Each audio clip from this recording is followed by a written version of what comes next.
భయపడాలి. ఈరోజు నేనే కాదండి, బ్రహ్మిణి గారి గురించి, భువనేశ్వరి గారి గురించి, సునీతమ్మ గురించి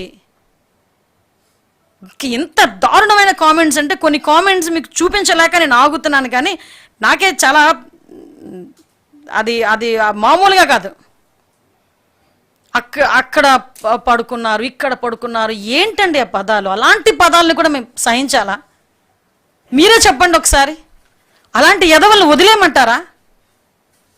నేను ఛాలెంజ్ చేసి చెప్తున్నా, ఇలాంటి ఎదవలను మేము పట్టుకొని తీసుకొస్తున్నాం తప్పించి ఈరోజు గవర్నమెంట్ మీద ఏదో తప్పుడు వ్యాఖ్య రాశారనో వాళ్ళ గురించి మేము ఎప్పుడు మాట్లాడలే. ప్రజాసంబద్ధంగా మేము ఎదుర్కొంటాం.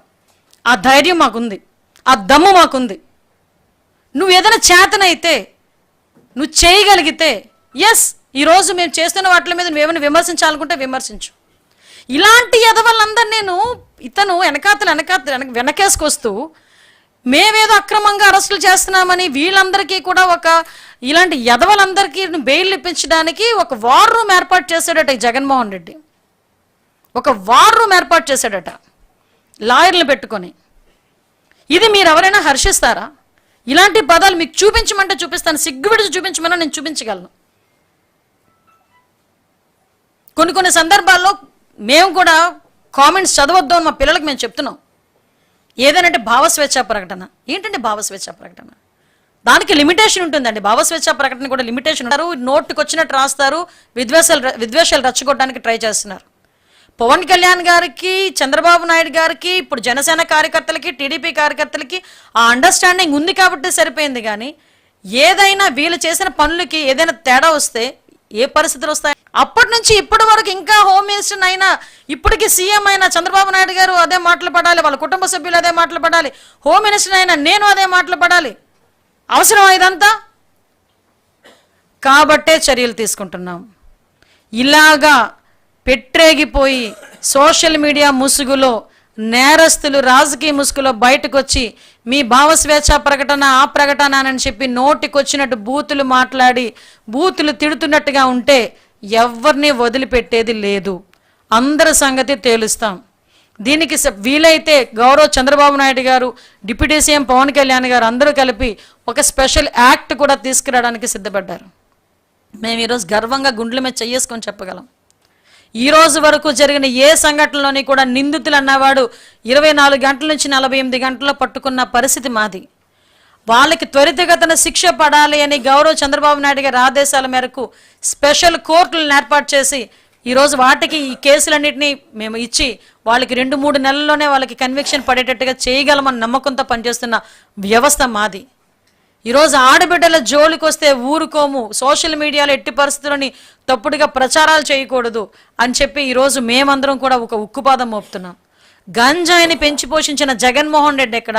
అదే గంజాయి అరికట్టడానికి ఈరోజు కూడా నార్కోటిక్ టాస్క్ ఫోర్స్ని ఏర్పాటు చేసుకొని దానికి ఒక సపరేట్ వింగ్ని ఏర్పాటు చేసుకొని ఈరోజు మేము దిగబోతున్నాం. ఇలాంటివి చూస్తూ ఉంటే ఇప్పటి వరకు పోలీస్ వ్యవస్థను పట్టించుకొని వాళ్ళకి ఈరోజు పోలీస్ వ్యవస్థను పట్టించుకునేటట్టుగా మేము చేస్తున్నాం. ఒకటి మాత్రం చెప్పగలం, మా గవర్నమెంట్లో, ఎన్డీఏ గవర్నమెంట్లో పోలీస్ అన్నవాడు తలెత్తుకుని తిరిగేటట్టుగా మేం చేస్తాం. నేరస్తుడు అనేవాడు భయపడి చచ్చేటట్టు కూడా చేయగలం. ఈ రెండూ జరుగుతాయి. అది కేవలం ఎన్డీఏ వల్లే సాధ్యపడుతుందని మీ అందరికీ తెలియజేసుకుంటూ మా అందరికీ సహకరించాల్సిందిగా కోరుకుంటున్నాను. ఆధారాలు లేకుండా అరెస్టు చేస్తే కోర్టులు ఊరుకుంటాయండి? చెప్పండి. కోర్టులు ఉన్నాయి కదా. వీళ్ళు కోర్టుల మీద, కోర్టుల్లోని మన జడ్జిల మీద కూడా చాలా వల్గర్ లాంగ్వేజ్లో పెట్టిన సందర్భాన్ని మర్చిపోయాడా జగన్మోహన్ రెడ్డి? ఆ రోజు అతను వాళ్ళ మీద ఏదైనా ఒక యాంటీ తీర్పు ఏదైనా వచ్చిందంటే, ఆ గవర్నమెంట్కి వ్యతిరేకంగా ఒక తీర్పు వచ్చిందంటే జడ్జిల మీద కూడా అసభ్యకరమైన పదాలతోని పోస్టులు పెట్టిన సందర్భాన్ని మర్చిపోయాడా జగన్మోహన్ రెడ్డి? మాకు పద్ధతి తెలుసు, మాకు చట్టం తెలుసు, మాకు పద్ధతి తెలుసు, చట్టాలను ఎలా గౌరవించుకోవాలో తెలుసు, కోర్టులను ఎలా గౌరవించుకోవాలో తెలుసు.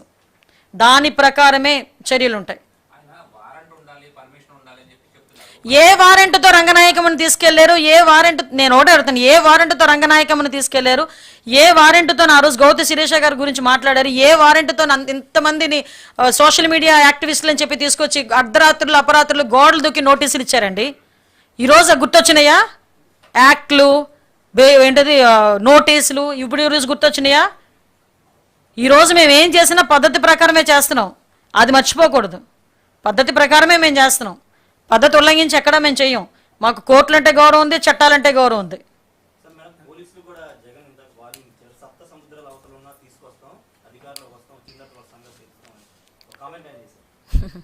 అంటే దాన్నే అంటారు వాడుకొని తెప్పతగలేసే రకం ఉంటుంది తెలుసా?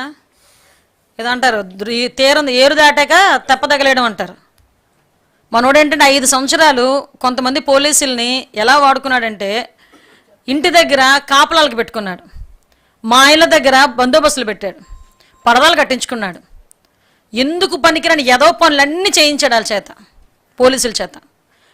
ఈరోజు ఆ పోలీసులు చాలామంది ఆ పర్యవేశానం కింద సస్పెండ్లో ఇంట్లో కూర్చున్నారు, 3 IPS ఆఫీసర్లు. అర్థమైందా? ఈరోజు పోలీసుల మీద అంతా మంట వచ్చేసి సప్త సముద్రాలు దాటాను. కొన్ని అదే అంటారు కదా, దీన్నే అంటారు. అందుకే పోలీసులు కూడా అర్థం చేసుకుంటున్నారు. ఇప్పుడు విషయం ఏం వాడికి భయపడాల్సిన అవసరమేం లేదు. నువ్వేం చేసుకోవాలనుకుని చేసుకో, మేము ఇప్పుడు అధికారంలో ఉన్నాం, మేము చేసే దాని గురించి భయపడిపోయి పోలీసుల మీద సప్త సముద్రాలు దాటి మేము పెట్టుకుంటాం, అలా పట్టుకుంటాం, ఇలా పట్టుకుంటాం.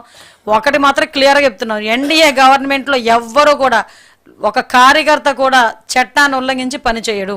నీకు మరీ బరిదగించి ఉన్మాదుల్లా ప్రవర్తించే వాళ్ళు మా ఎన్డీఏ కూటమిలో లేరు, నీ దగ్గర ఉన్నారు.